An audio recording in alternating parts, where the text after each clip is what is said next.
Ladies and gentlemen, hello and welcome to Unit Lost. I am Stylosa, and there is actually a huge Mercy buff on the PTR. Now, this isn't part of the patch notes, but this is huge. Watch this. So, we're going to let this bot die, and then I'm going to res the bot. But watch what happens, right? Watch what happens with my ability. So, I'm going to res. I look away. Actually, res is still available, so it's not cancelling the cooldown. But you notice what I have to do is look directly at the bot to res the bot, yeah? Now, this has got obviously quite a lot of implications, because what you could do here is you could run into res, be like, I'm resing, I don't know, Junkrat, but then, oh god, Winston's just died, so what I'm going to do is as I fly in, let's just do it, like I fly in, I go, no, I don't want this, let's get Winston, and then we res this target. That is absolutely huge. This is a major buff, and I believe when she gets interrupted now, so if she gets stunned, she still retains the cooldown. She doesn't have the cooldown, sorry, so she can cast the ability again. That is an absolutely huge Mercy buff. Like, this is massive, guys. This is absolutely massive. Like, yeah, this is insanely massive. Holy hell. All right, guys, so let's take a look at how good this actually is on the PTR. Now, remember, this is the PTR, so very interesting things can happen on the PTR. Like, we can get people who are of various skill levels, let's say. And also people who have ridiculous pings. I've got a ping of 28 at the moment. This is pretty good for PTR. Usually it's quite bad, because I think it just connects you to random servers all over the world. It is quite annoying. So what we're going to be waiting to see here is, I think the enemy have got a McCree, it sounds like. So potentially I could get stunned here, or there's Doomfist in there. And just do a bit of damage there. Alright, okay, let's res this dude. See, I need to be looking at him. I got him.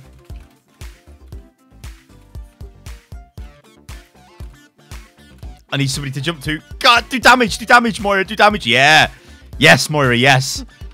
I got you, Reaper, I got you. So, first change, you could actually say maybe it's a minor nerf, right? You need to be looking. Die, Moira. You lucky little Moira. No, that was really lucky there. You need to be looking at the target to res. Now, was there a Moira behind? So you can no longer pop the res and then look away, which I guess is a minor nerf, because you need to be looking at what's going on. That's an enemy Moira.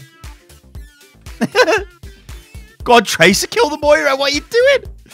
Oh, no. That's all right. So, that, oh, yeah, McCree. Yes, thank you, McCree, yes. So, I went to use my res. He flashbanged me. I still had the cooldown on the res, right? Watch. Yeah, I heard the sound. Yeah, I totally did there. So, it looks like when you get interrupted, you do not lose the cooldown. So, you can still cast the resurrect. That is a absolutely huge buff. That is huge. Like, I don't care who you are. That is huge. Sniper Farah. I mean, Sniper Farah. It's actually surprisingly hard to Sniper Farah from this range. Oh, come on, that was close. Where's Farah going? Why is she up there? How is she up there? She's out of the map. You're cheating, get Farah. How have I only just realised this? That's a Doomfist on me? Oh. Apparently Doomfist still ghost punches then.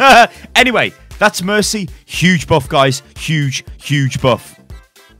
We've also had a pretty minor update to competitive play, although it could have quite a huge impact. So you guys know right now, comp isn't exactly the best place to go, right? However, they've made a little change, and this is what they've done.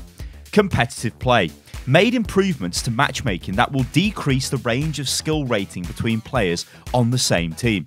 Developer comments, this change will help players get placed with allies and against opponents of a similar skill level, which should lead to more satisfying games. Okay, what this will address is, I think, like, if you queue at crazy hours, so if I queue at like 2 AM in the morning, I could end up with like much lower ranked opponents on my team. Now, you guys have probably seen this a lot if you watch some of the like the really high level guys play who generally stream on Twitch.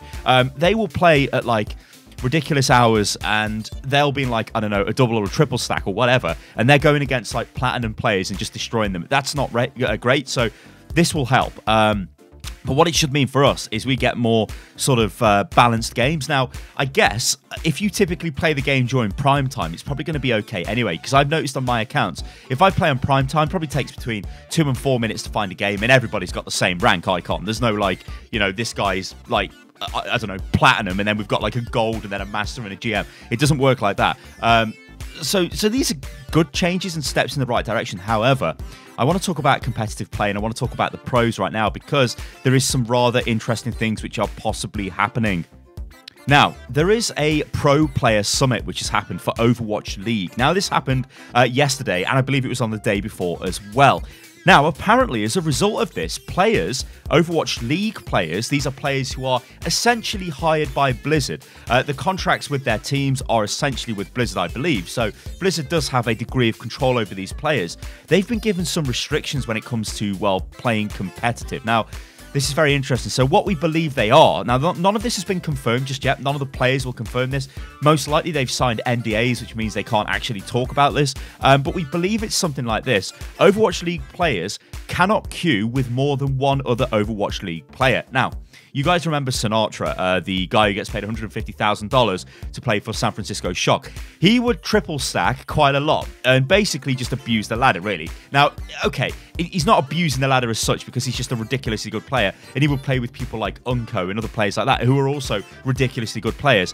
But when you get 3 of the best players in the world on the same team, that team's probably going to win. So they would sit there for hours streaming this and just absolutely like destroying the ladder, getting up to rank 1 because it's so easy to do. Now, there's a lot of other pros out there who could do this, but generally pros play, you know, in other formats. But we'll get onto that in a second, because apparently pro pugs have been banned.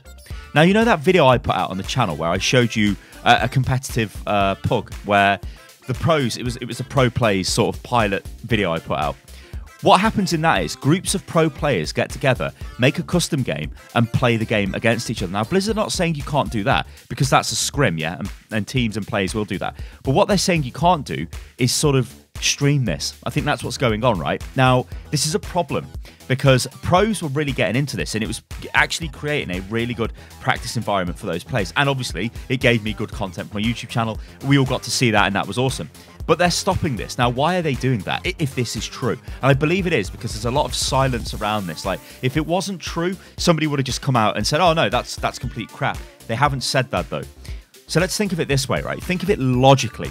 Why would Blizzard stop players from competing Overwatch League teams, playing with each other, or grouping together on the ladder and just triple stacking and destroying the ladder, or getting together in groups, forming teams that are not legitimate teams, they're just groups of pro players, and then playing against each other? Well, think about it. If you're an owner of one of these teams, you don't want your player playing with guys from another team and potentially giving them strategies, do you? Or leaking stuff to them. No, you don't want that. So you don't want your players interacting with these other guys anyway. So you can kind of understand from, well, I guess, that point of view. They are on competing teams, so you have to understand that, yeah? There's a lot of money on the line for Overwatch League, so that's understandable. There is as well some interesting noises coming out that apparently they can't stream competing games if they are streamers. Now, not all the pros are streamers, right? So we think they can't stream PUBG, which again is going to be quite interesting, because I remember there was the whole thing with League of Legends and Hearthstone, I think it was, because it was taking a long time for League of Legends like pros to find matches on their ladder, so they play Hearthstone. And I think Riot did something where like, you can't play Hearthstone at half time, or, you know, while you're waiting for a, well, not half time, but while you're waiting for a match to be found. But I think they went back on that or something like that. I don't know.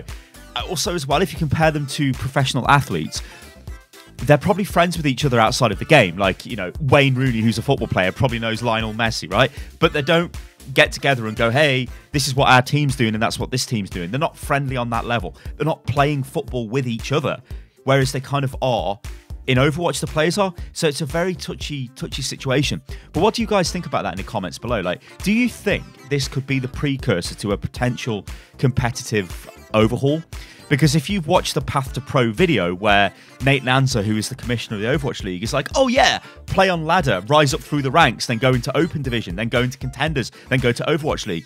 The thing is, you can't do that on ladder because it's crap. You go to a certain point and then you're like, well, it's just trolls and throwers. I've seen the best players in the world play this game on ladder.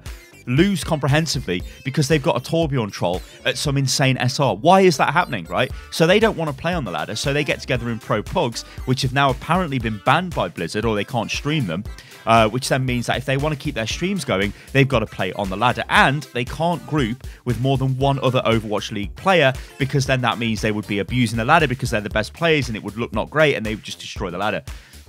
Interesting times, isn't it? Ladies and gentlemen, I'm Stylosa and this is Unit Lost. Let me know what you think about all of this in the comments below, and I will catch you on the next one, guys. Remember, you can follow me on Twitter, which is @UnitLostGaming, and you can join the Discord, which is discord.gg/UnitLost. Toodaloo.